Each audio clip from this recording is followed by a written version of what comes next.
Good morning, guys. Welcome back to my YouTube channel. My name is Richard Warrington.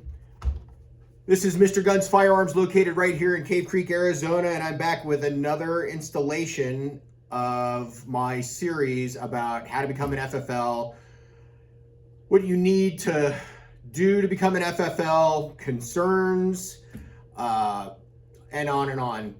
Like and subscribe, send me your questions. I'll be happy to answer them in subsequent videos. So today, it's Saturday morning.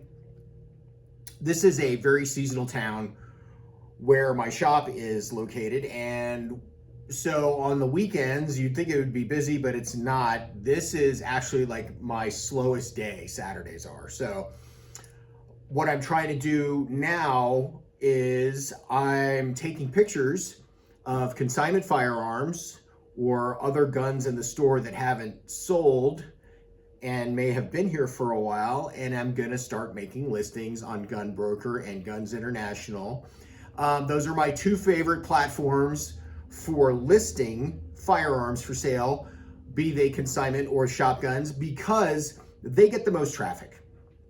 When I talk to customers who, kind of do their own thing and are fairly savvy with regards to like firearms buying and selling, they're going to tell you that they use those two platforms, and people will moan and groan about Gunbroker because of the fees involved and what they're going to charge you for listing fees, what they're going to charge you for taxes. They have additional fees. Gunbroker is what it is, and Gunbroker is the largest platform because they've been doing it for so long, right? If you didn't know, Rusty Wallace, NASCAR guy, Jack Roush, NASCAR guy, they are part of the ownership group for Gunbroker. Huge platform. I want to say that I did about 375K in sales on Gunbroker alone last year. So, they get me for a lot of money for listing fees, final value fees, etc.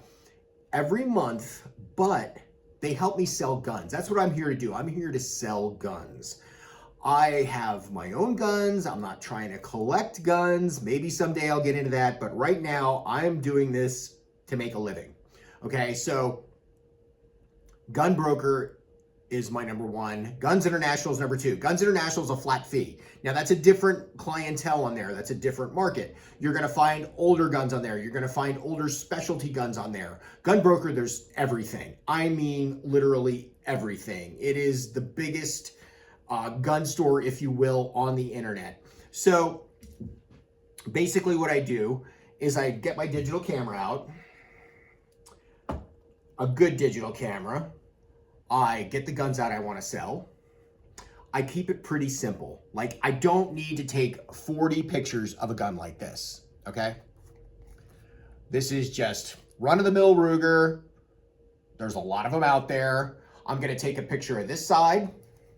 I'm going to take a picture of this side. And I'm going to put whatever information is pertinent to that firearm in order to get people to buy it.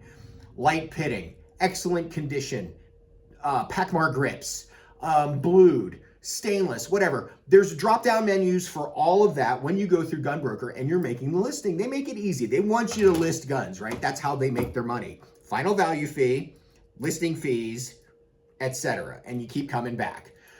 So a gun like this, and you never know what something's worth. Sometimes you can't comp it. I have other resources for that.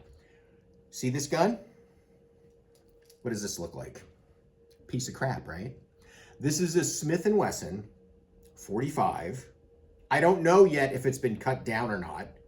And it's a military gun.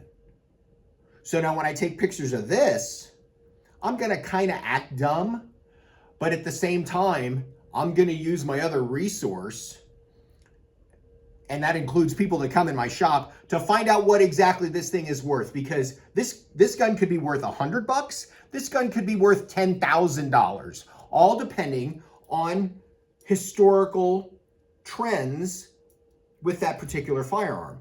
Same thing with single action Army Colt. Same thing with 1911. Same thing with military guns. Like, the nuances of firearms are so fantastic because, I mean, I don't know if you saw my other video that I put up, but I've got the $35,000 Python in here, and I put it right next to another gun, and I showed it to somebody who doesn't know anything about guns. They're going to think it's the exact same thing, and it's not worth anything special.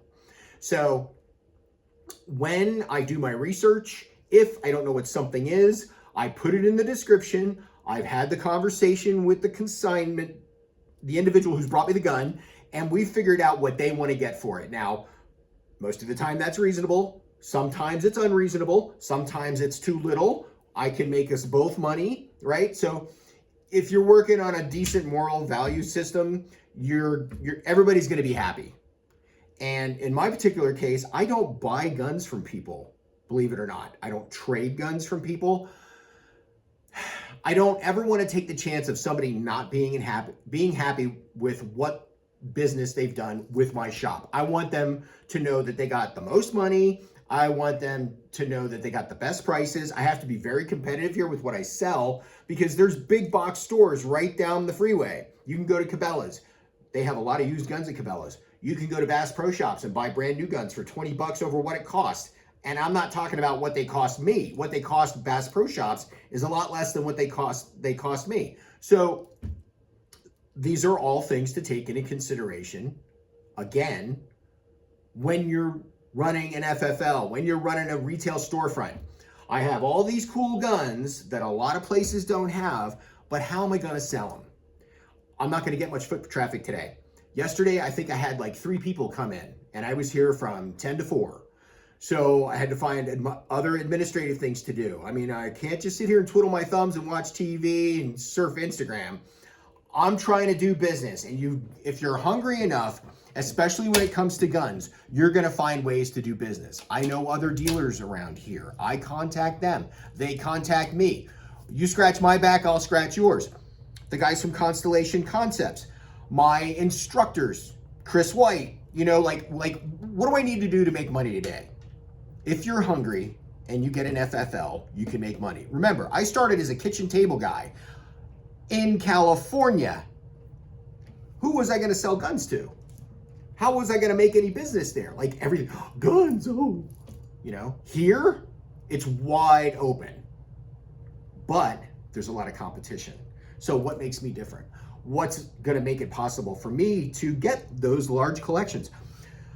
I have a customer who has 2,500 guns. I've told you about this guy in previous videos. 2,500 guns, just based upon what he's brought me so far, is about $3 million worth of guns. My cut of that is 15%, if not more. Do the math, right? I make 450 grand off of that guy's collection, if I play my cards right. So where are you going to list your guns? Are you going to have walk-in only?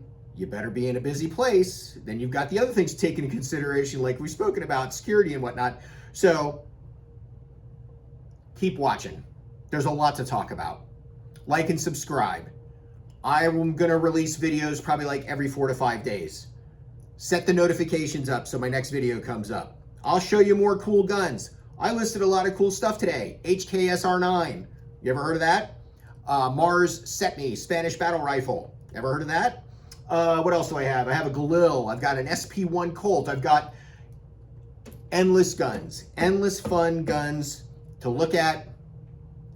Keep coming back, guys. Thanks for watching my video. We'll see you next time.